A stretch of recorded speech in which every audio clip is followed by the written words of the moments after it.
Hello friends hello friends government exam channel में आप सभी का स्वागत है। और आज है 14 अक्टूबर 2022। आज हम अटेंड करेंगे 14 अक्टूबर की इंपॉर्टेंट करंट अफेयर्स जो आपके आने वाले सभी एग्जाम्स के लिए हेल्पफुल होंगे। साथ ही कुछ इंपॉर्टेंट फैक्ट्स भी हैं जिसको हम डिस्कस करेंगे। फ्रेंड्स, अगर आपको मेरा ये वीडियो अच्छा लगता है, पसंद आता है, हेल्पफुल लगता है तो इसे लाइक, सब्सक्राइब एंड शेयर जरूर करिए। मैं जल्द से 7 से 8 मिनट के अंदर ही आपको दिन भर के सारे इंपॉर्टेंट करंट अफेयर्स करा देती हूँ ताकि आपके ऊपर करंट अफेयर्स का बोझ थोड़ा कम हो जाए। तो please like, subscribe and share जरूर से जरूर करिए। तो स्टार्ट करते हैं। क्वेश्चन नंबर 1 है, नागरिकों को सशस्त्र बल युद्ध हताहत कल्याण कोष में योगदान करने में सक्षम बनाने के शुरू की गई वेबसाइट का नाम बताइए। मतलब इसमें राजनाथ सिंह ने एक वेबसाइट लॉन्च की है जिसमें जो हमारे आर्मी वाले हैं, जो जितने जवान हैं जो शहीद हो जाते हैं, उनके परिवार के लिए अगर हम में से कोई कुछ योगदान देता है तो उनके परिवार के पास जाएगा वह सीधा योगदान। तो इसके लिए एक वेबसाइट लॉन्च की है ताकि उस वेबसाइट के जरिए आप सभी अपना योगदान दे सकें। तो इस वेबसाइट का नाम क्या है? माँ भारती के सपूत। याद रखिएगा, बहुत इंपॉर्टेंट क्वेश्चन है और किसी न किसी शिफ्ट में ही जरूर फंसेगा। तो इसका नाम है माँ भारती के सपूत। क्वेश्चन नंबर 2 है, पीएम डिवाइन योजना का उद्देश्य भारत के किस क्षेत्र का विकास करना है? तो ये जो पीएम डिवाइन योजना है या भारत के जो नॉर्थ ईस्ट राज्य हैं उनके जो क्षेत्र हैं उसका विकास करना है। तो इसका सही आंसर क्या हो जाएगा? ऑप्शन नंबर 3, नॉर्थ ईस्ट राज्य। क्वेश्चन नंबर 3 है, अंतर्राष्ट्रीय सौर गठबंधनों की पांचवी सभा की मेजबानी कौन सा शहर करेगा? तो ये न्यू दिल्ली करेगा। अंतर्राष्ट्रीय सौर गठबंधनों की 5वीं सभा की मेजबानी। इसकी स्थापना कब हुई थी इंटरनेशनल सोलर गठबंधन की? 2015 में। हेड कौन है? अजय माथुर। और इसका हेडक्वार्टर कहाँ पे है? गुरुग्राम में। क्वेश्चन नंबर 4 है, यूरोपीय संघ के नए नियम के अनुसार किस वर्ष तक सभी उपकरणों के लिए एक सिंगल चार्जिंग पोर्ट पेश करेगा? तो जितने भी जो हम इलेक्ट्रिक डिवाइसेस यूज़ करते हैं, मोबाइल, टैबलेट, कंप्यूटर या फिर कुछ भी, तो उन सब के लिए केवल एक चार्जर। अभी क्या होता है कि हर एक के लिए अलग अलग, लैपटॉप के लिए अलग, मोबाइल के लिए अलग। मगर अब यूरोपीय संघ में एक नया नियम आया है जिसमें 2024 तक सभी उपकरणों के लिए केवल एक चार्जर, जिसको हम लोग शायद सी टाइप बोलते हैं, वही चार्जर यूज़ होगा सभी इलेक्ट्रिक डिवाइसेस में। तो 2024 तक का यह चार्जिंग पोर्ट पेश कर देगा यूरोपीय संघ। क्वेश्चन नंबर 5 है, संयुक्त राष्ट्र संघ द्वारा किस वर्ष तक हवाई यात्रा से कार्बन उत्सर्जन में तेजी से कटौती की जाएगी?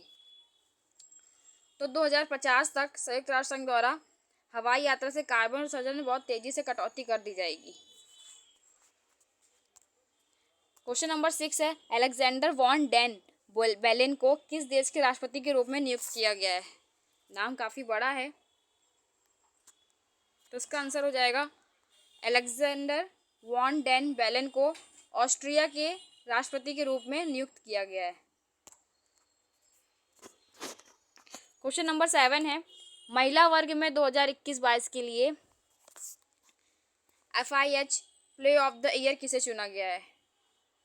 तो फेलिस एल्बर्स को महिला वर्ग में चुना गया है प्ले ऑफ द ईयर, और पुरुष वर्ग में हरमप्रीत सिंह को चुना गया है।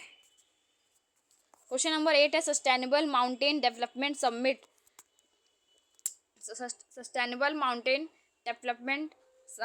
11 का आयोजन 10 से 12 अक्टूबर के बीच किस शहर में होगा? तो ये लेह में होगा। और इस बार इसकी थीम दी गई है, इस पे सतत पर्वतीय विकास के लिए पर्यटन का दोहन। ये सब आपको PDF में मिल जाएगा, आप वहाँ से एक बार फिर रिवाइज कर लीजिएगा। क्वेश्चन नंबर 9 है, अंतर्राष्ट्रीय आपदा न्यूनीकरण दिवस कब मनाया गया है? तो 13 अक्टूबर को यह अंतर्राष्ट्रीय आपदा न्यूनीकरण दिवस मनाया गया है, यानी कि कल के दिन। क्वेश्चन नंबर 10 है, सॉल्ट परियोजना के लिए वर्ल्ड बैंक ने किस राज्य को 250 मिलियन का ऋण दिया है? तो आंध्र प्रदेश राज्य को सॉल्ट योजना के लिए वर्ल्ड बैंक ने 250 मिलियन का ऋण दिया है। अब आंध्र प्रदेश, तो आंध्र प्रदेश की राजधानी मैं रोज करवाती हूँ, आप सभी को याद हो गई होगी। इसकी राजधानी है अमरावती। यहाँ के CM कौन है? आंध्र प्रदेश के जगन मोहन रेड्डी, और विश्वभूषण हरिचंद्र यहाँ के गवर्नर हैं। क्वेश्चन नंबर 11 है, किस हवाई अड्डे ने हरित ऊर्जा स्रोत से 100% परिचालन शुरू किया है? तो बॉम्बे हवाई अड्डा, जो मुंबई का हवाई अड्डा है, उसमें हरित ऊर्जा स्रोत से 100% परिचालन शुरू किया गया है। क्वेश्चन नंबर 12 है, किस देश ने गूगल प्ले पॉइंट लॉन्च किया है?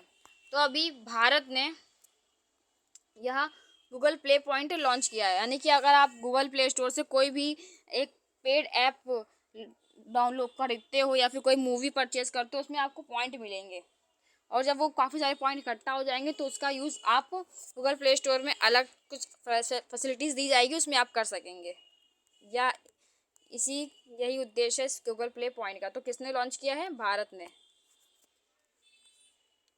क्वेश्चन नंबर 13 है, भारतीय डेटा सुरक्षा परिषद के नए सीईओ के रूप में किसे नियुक्त किया गया है? तो विनायक गोडसे को भारतीय डेटा सुरक्षा के परिषद के नए सीईओ के रूप में नियुक्त किया गया है। क्वेश्चन नंबर 14 है, राष्ट्रीय आपदा प्रबंधन न्यायाधिक प्राधिकरण की निदेशक कौन बनी है? तो राष्ट्रीय आपदा प्रबंधन प्राधिकरण की जो निदेशक बनी है नई, उनका नाम है मृणालिनी श्रीवास्तव। क्वेश्चन नंबर 15 है, भारतीय डिस्कस थ्रो खिलाड़ी कमलप्रीत कौर को पर डोपिंग के आरोप में कितने साल का प्रतिबंध लगाया गया है? तो उनके लिए 3 साल का प्रतिबंध लगा दिया गया है उनको। अब वो 3 साल तक कोई खेल नहीं खेल पाएंगी। क्वेश्चन नंबर 16 है और काफ़ी इंपॉर्टेंट है ये क्वेश्चन।